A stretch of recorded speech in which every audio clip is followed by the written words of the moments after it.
We want to turn to 2024 now. President Biden officially announced this week he's running for a second term, setting the stage for a possible 2024 rematch against his predecessor, Donald Trump. The question we're facing is whether in the years ahead we have more freedom or less freedom, more rights or fewer. Trump, the current frontrunner for the GOP's presidential nomination, responded in his own video. When I stand on that debate stage and compare our records, it will be radical Democrats' worst nightmare. President Trump, Mario, went on to also say in that video again that the election was rigged, that it was stolen. Those lies, plus the efforts by Republicans in a number of states to restrict abortion, LGBTQ rights, to ban books, is a big part of why President Biden focused his reelection launch on freedom, what they describe as freedom. Is this a new message from the president?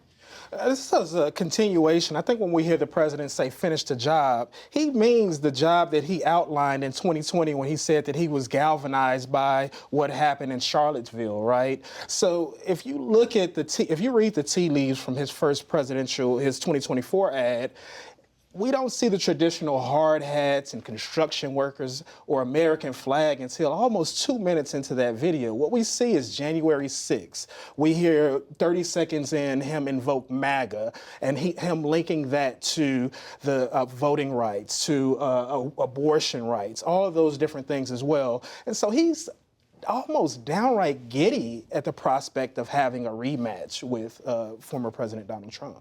Dan, in addition to the president's launch video, the Democratic National Committee, as well as some other Democratic super PACs, are heavily focusing on abortion and guns. But what stands out to you about the way the president is shaping the argument for his second term? I agree with Mary. I was struck by the fact that the parallelism between the opening of the 2020 video, which was Charlottesville, and the opening of the 2024, which is January 6th, and then a very fast pivot to the abortion issue in particular, which said to me he's running a combination of what he did in 2020, which was a focus on President Trump and the threats that Trump has done to the country and the threats to democracy in particular, and amping that up because of January 6th and the election denialism that the former president has continued to talk about.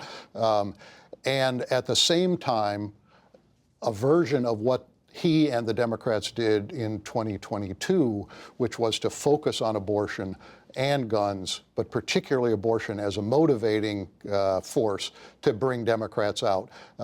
He wants this, as do all presidents running for re-election, not to be a referendum on him. He wants it to be a choice. And in Donald Trump, he has the ideal foil to be able to make it a choice and not a referendum. And John, Donald Trump is still the frontrunner in this race in the GOP primary, despite the fact that these investigations are looming. In particular, his former vice president, Mike Pence, just testified on Thursday for hours before a federal grand jury about the president's potential efforts to overturn the 2020 election. The district attorney in Fulton County in Georgia says that she will decide whether or not to charge the former president in their investigation in the election results in Georgia. Are any of his challengers seizing on this? I mean, look, right now, and he's been indicted in New York on 34 felony counts. I mean, so, I mean, I do think they're not directly seizing on it, but they're clearly intimating that he's got problems and that he's got, more baggage than any president in history, and he's running again. I do think, and I think that they are kind of echoing a little bit what you see Biden saying. The message of Trump is, in a lot of ways, he'll go back. He only remembers the first 3 years of his presidency. He doesn't remember the last year, right? He never talks about that. The pandemic doesn't exist in his mind, okay? And yeah, and it's and the Biden's message is subtly to me is chaos. That Trump was chaos, and I think you see that with some of these guys. I think DeSantis is presenting, in particular, the image of, competency. That's, I got through the chaos in a competent way. I managed Florida in a competent way. And Tim Scott has this upbeat approach, and Asa Hutchinson and Nikki Haley have different approaches. I do think they're trying to come at it indirectly. I don't think they can say, really, I don't think you'll see DeSantis at this point or anybody say, look, he could be in prison. I mean, they're not. I don't think he's going to say that. Yeah. But look, it's his problem. Let him clean it up. Yeah, Ron DeSantis so far has not been forcefully going after him on January 6th. But speaking of DeSantis, he and abortion, which we've been talking about, he signed a 6-week abortion ban in Florida. Melanie, you've covered GOP efforts to restrict abortion.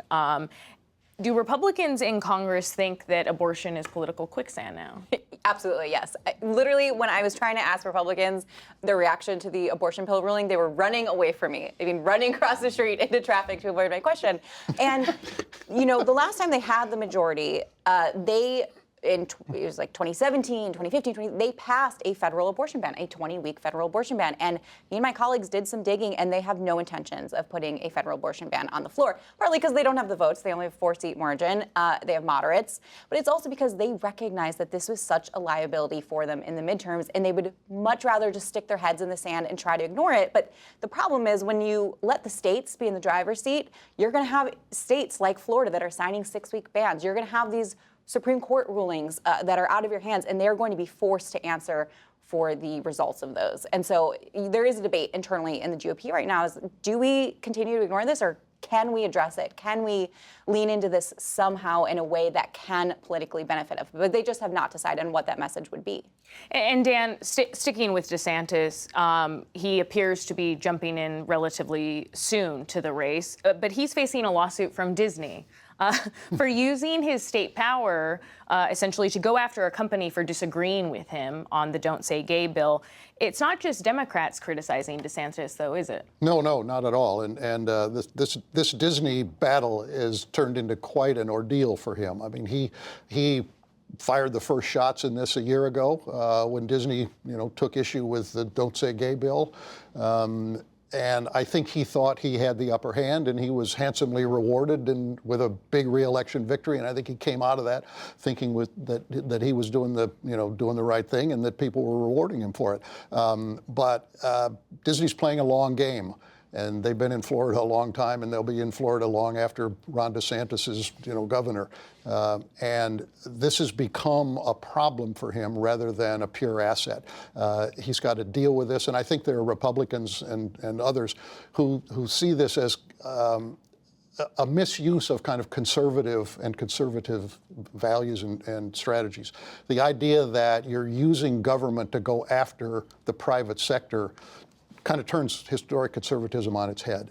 And he's beginning to have some of that backlash. So he's potentially losing a war with Disney over the particulars, and he's getting criticism from other conservatives about the strategy. So this is one more piece of evidence that he's kind of, he's finding his footing and sometimes not finding it very successfully as he makes the transition from being a successful statewide candidate to the national stage. Yeah, like you said, turning conservatism on its head and using government in a very different form than it's been used previously. But I think that we got to leave it there. I know we could continue going on about the 2024 field and how it's taking shape. So thanks to all of our panelists for joining us and for sharing your reporting.